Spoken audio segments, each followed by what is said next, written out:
오늘 본장은 소발이 욥의 친구 소발이 두 번째 또 욥을 충고하는 그런 말씀입니다. 이번에는 좀 강도가 더 높아져 가지고 소발이 격분해서 변론을 펼치고 있는 이런 모습을 보게 됩니다. 아주 격하게 막 그냥 화를 낼 정도로 격한 목소리와 마음을 가지고 욥을 다시 충고하는, 충고가 아닌 어쩌면은 저주에 가까운 이런 말을 하고 있는 것을 보게 됩니다. 그의 변론 내용을 보면은 상선벌악과 또 인가보, 악자 필멸, 다시 말하면은 그런 것으로 고난을 해석하는데 그 이론은 악인은 반드시 고통을 받게 되고 망하게 되고 의인만이 잘 된다. 인가보응사상, 악자 필멸, 악인은 반드시 망한다. 그리고 의인만 잘 되고 의인만 일어나게 된다. 그런 지극히 상식적인 이론으로 고통당하는 친구에게 냉혹하게 이 말씀을 적용합니다. 소발은 어떻게 변론을 펴고 있습니까? 잘못된 소발의 이 충고를 통해서 오늘 아침에 우리에게 주시는 교훈을 기억하고 오늘 우리도 하나님 앞에 먼저 남을 충고하고 남에게 막 저주를 퍼붓듯이 남의 잘못을 지적하기에 앞서서 우리 스스로가 먼저 하나님의 말씀에 바로 서 있어야 된다고 하는 사실을 기억합니다. 먼저 1절에서 3절을 보면은 형제를 정죄하는데 마음이 아주 급해져 있는, 화가 나 있는 이런 잘못된 모습을 보게 되죠.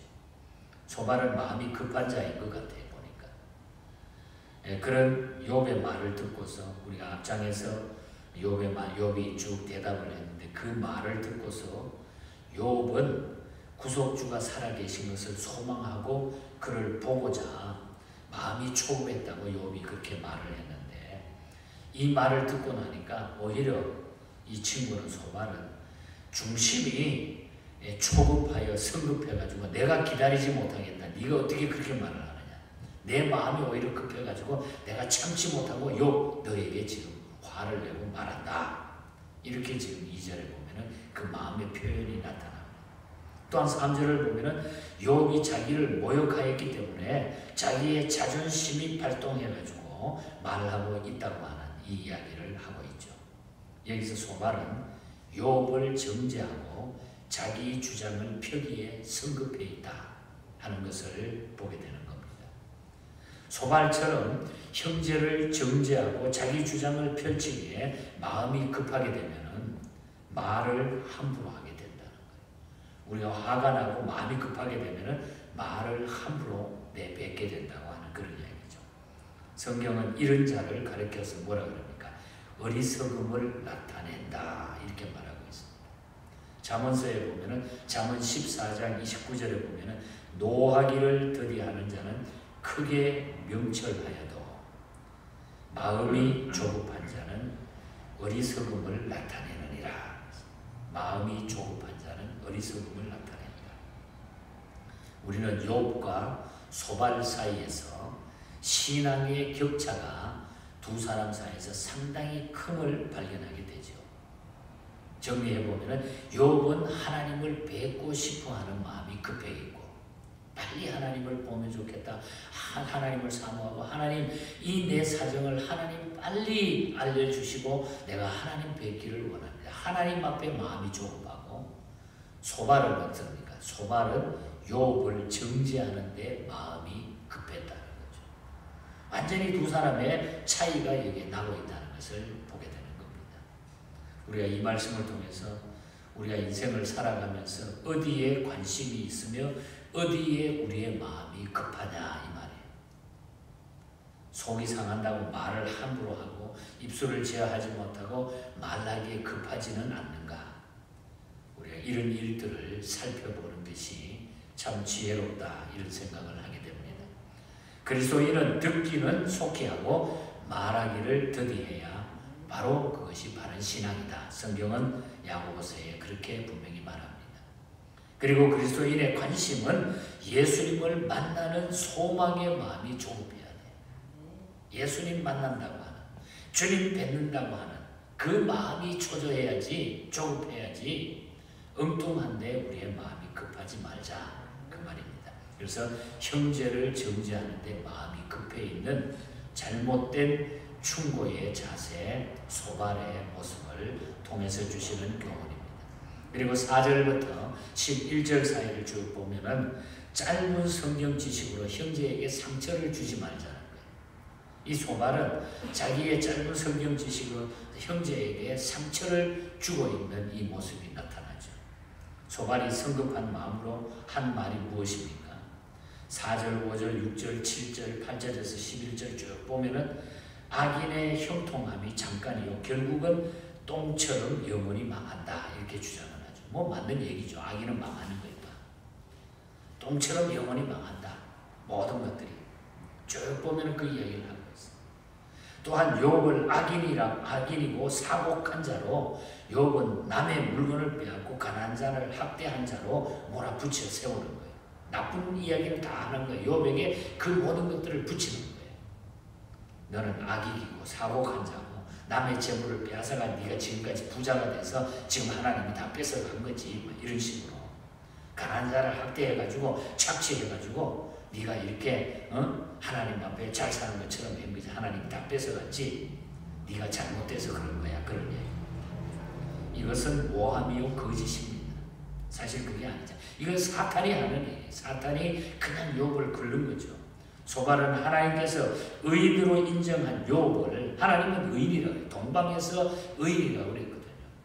하나님께서 인정한 의인 욥을 왜 이렇게 악인으로 모함을 하는 겁니까? 소발은 욥의 고난은 욥의 악행에 대한 하나님의 징계로 보며 그 모든 재산도 악한 방법으로 모은 것으로 보았기 때문에, 그러니까 남을 그냥 확 판단해 버리는 거죠. 그러니까 어려움만 당하면은 뭔가는 네가 잘못해서 그런 거다. 왜 예수 믿는 사람이 이런 일을 당하느냐? 당할 수도 있죠. 왜요? 그게 시험이 될 수도 있는 거고, 또 하나님이 이후에 더 큰 복을 주시기 위하여 우리를 그 과정을 통해서 거쳐가는 과정으로 주실 수도 있다는 거죠. 그걸 우리가 악인 취급해버리고 깔고 뭉기면 안 된다는 겁니다. 이것은 소발이 아는 성경 지식이 불완전하기 때문이라는 거죠. 그렇습니다, 여러분. 불완전한 성경 지식은 많은 사람들에게 상처를 주게 되어 있어요. 성경을 가르치는 자는 확실하게 말씀을 깨닫고 그래서 가르치는 일에 우리가 신중해야 돼. 특별히 우리가 교회 중직들은 하나님의 말씀을 그냥 막 악용해가지고 자기는 자기 딴은 좋게 이야기한다고 해가지고 그걸 자기 주관적인 입장에서 표현을 다 해버리는 거예요. 그래서 우리는 하나님의 말씀을 권면할 때 권면하는 자의 주관적인 입장이 표현되지 않도록 우리가 유의해야 된다.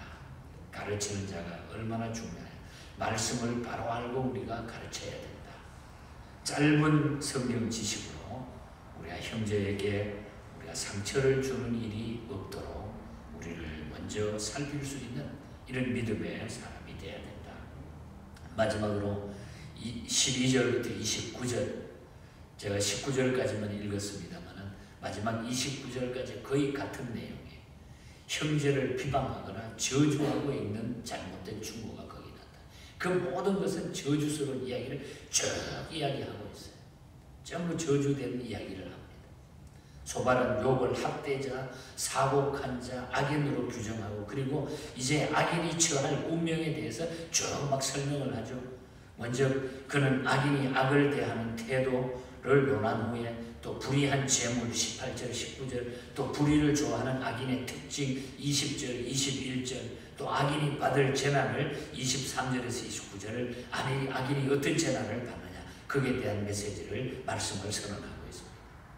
불의를 좋아하는 악인의 특징은 마음에 족한 줄 모르고 기뻐하는 것을 하나도 보존치 못한다.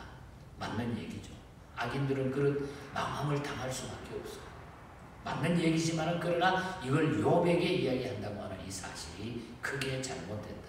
그래서 이 악인은 이 불만을 만족시키기 위해서 잔인한 행위와 함께 하나님의 진노를 사게 된다. 그러나 성도들은 어떤 생활에서도 만족하고 감사할 줄 알아야 된다.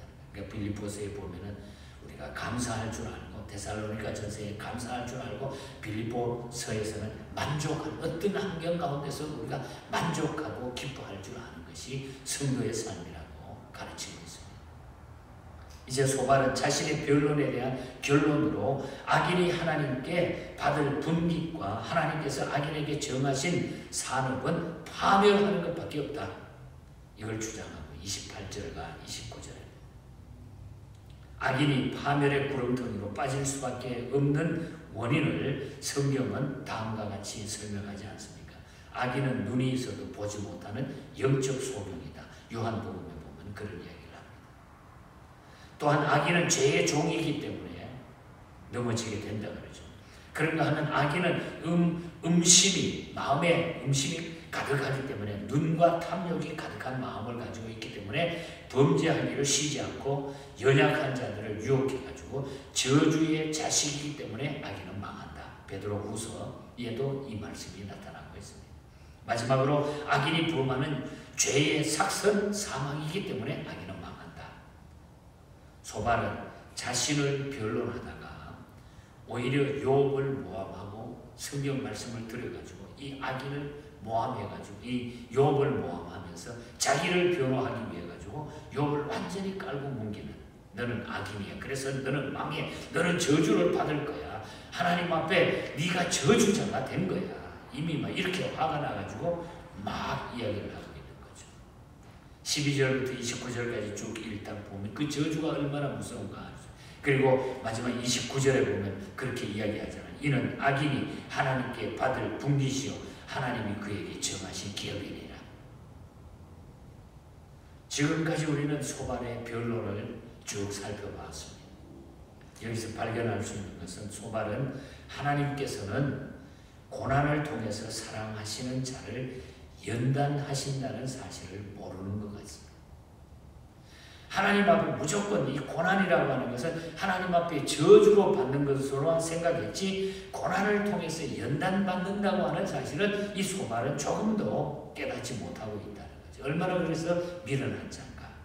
또 소발은 하나님의 공의는 알고 있었지만 고난의 상황이 마지막에 반전이 돼가지고 은총을 더듬는 상황으로 바꿀 수 있다는 것도 모르고 있다는 거죠. 고난을 통해서 반전을, 다시 말하면 예수 그리스도의 고난을 통해서 놀라운 하나님의 승리가 있다고 하는 이 사실, 다시 말하면 예수 바로 믿지 않고 있다는 거죠. 신앙을 바로 갖지 못하고 있는 자가 바로 소발이다 하는 것을 우리가 알 수 있는 것입니다. 이런 사실을 깨닫지 못하면 성도라 할지라도 여러분, 사랑을 찾아 볼 수 없는 원칙주의자가 되어버리고 마는 겁니다. 예수 믿는다고 하면서도 사랑은 하나도 찾아볼 수 없고 원칙주의자가 되어버려요. 따지는 것만. 그러다 보면 얼마나 내 마음이 그냥 가난 심령이 되어버리고 사악한 심령이 되는지 몰라요.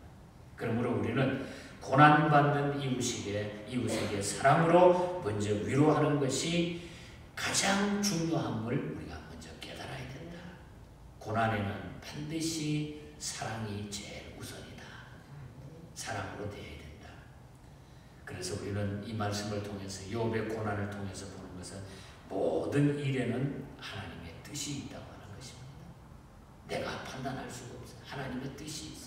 그래서 우리가 하나님 앞에 기도하며 엎드리는 이 삶이 필요하고, 또 그것을 통해서 하나님은 모든 일을 정리해 주시고 하나님의 영광을 드러내게 하신다는 거죠. 잘못된 충고나 판단, 자기의 주관적인 입장을 우리가 조심하자. 그리고 하나님의 뜻을 기다리는 것이 중요하다. 하나님 앞에 이 믿음으로 먼저 내 자신을 돌아보고 살아가는 이런 믿음의 성도들이 다 되시기를 주님 이름으로 간절히 축복합니다. 하나님 아버지 감사합니다. 감사합니다. 예수 믿지 않고 저희가 살 때는 얼마나 내 자신 때문에 피곤해서 지쳐서 쓰러질 수밖에 없습니다. 그러나 우리가 하나님 앞에 살아가면서 늘 자신을 비추어 보고 말씀 위에 우리를 비추어 볼 때에 우리는 또 감사하게 되고 또한 사랑하게 되고 모든 은혜를 힘입게 되는 줄 믿습니다. 우리를 이 말씀 위에 굳건히 세우시고 우리를 말씀을 통하여 구원해 주시니 너무 감사합니다. 이 믿음의 삶을 성도답게 끝까지 아름답게 살아가게 하시고 이웃과 옆에 어려움을 당하는 고난 중에 있는 성도들을 아끼고 사랑할 수 있는 이 믿음의 삶으로 우리를 이끌어 주시옵소서. 오늘 하루도 우리 주변을 살피며 하나님 앞에 감사하며 승리하는 날이 되게 하시고 흩어져 있는 우리 모든 예언의 가족들 어디 있든지 일일이 안보하여 주시옵소서. 병마로 고생 중에 있는 사랑하는 우리 장모님 세 분 하나님 기억하여 주시고 주님의 은혜로 종들을 붙잡아 주시고 끝까지 생명줄을 붙들고 우리 하나님 앞에 승리자로 설 수 있는 귀한 종들로 또 온 가족들로 축복하여 주시옵소서. 거룩하신 예수님 이름으로 기도하옵나이다. 아멘.